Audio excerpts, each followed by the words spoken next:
Welcome back to the Panthers.com video mailbag presented by CEENTA. Staff writer Max Henson here answering your questions ahead of this big matchup against the Minnesota Vikings here at Bank of America Stadium. We got our first question this week from Stephen Bates, who asks, will it take our best offensive performance of the season to unlock the Vikings D? Yeah, I think it's going to take the best performance of the season so far from this Panthers offense because, as you mentioned, this Vikings defense is really difficult to unlock. You're talking about a unit right now that ranks number 2 in the NFL in total yards per game at 289.1, number 2 in points per game allowed in the NFL at 17, number 1 in the NFL in third down efficiency. I mean, the numbers speak for themselves, and this Vikings defense, especially since Mike Zimmer has been there, has been tremendous. It's no different this year, arguably playing as good as anybody on defense in the NFL. Now, having said that, for Carolina, what do they have to do to try to unlock that defense, as you said?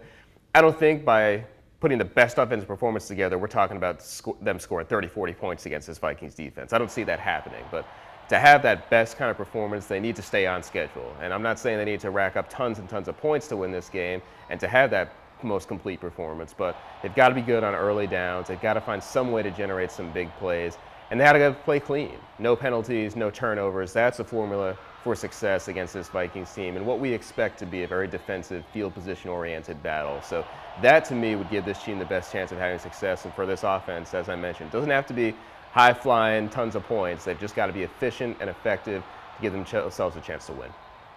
Got our next question from Rob Cunningham, who asks, how big is it to have multiple former Vikings on our team ahead of a pivotal matchup like this?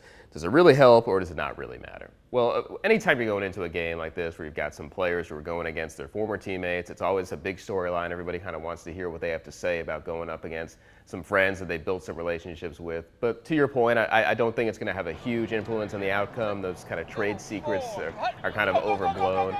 But having said that, the two guys that we're talking about here, Matt Kalil on the offensive side, who played for the Vikings, was their top 5 pick back in the day, and Captain Munnerlyn, who after spending some time in Carolina went to Minnesota before coming back. On the defensive side, those two are going to be big factors in this. When you started with Matt Kalil, he's got a tough matchup against Everson Griffin, who's got 12 sacks on the season, had 3 sacks against Carolina in the meeting between these two teams last year. And for Captain Munnerlyn, with Shaq Thompson dealing with that foot injury and him not likely to play, that's going to mean a lot more snaps for Captain in this situation. Stepping in at that nickel role, he hasn't had a ton of snaps, and maybe as much as he would like throughout this season in his first year back, but he's going to get his fair share this week. With Shaq ailing, they're going to need Captain to step in and play a big role to help stop and slow down this Vikings offense. We've got our last question this week from Charles Pierce, who asks, how crucial is this game for us holding on to a wild card spot at 8-4 versus the 10-2 Vikings? How crucial? This is very crucial. You're talking about the home stretch of the season here with this Panthers team at 8-4, as you mentioned, going up against the 10-2 Vikings, who won 8 in a row. So obviously this is a very big game for Carolina to keep pace in that NFC wild card spot.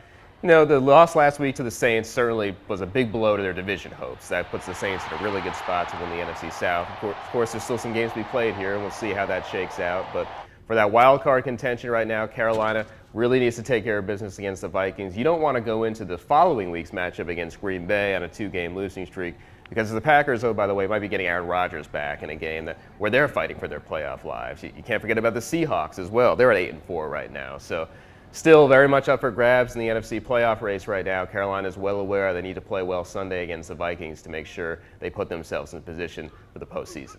Well, thanks again for the questions this week, everybody. We'll do it again next time right here on Panthers.com.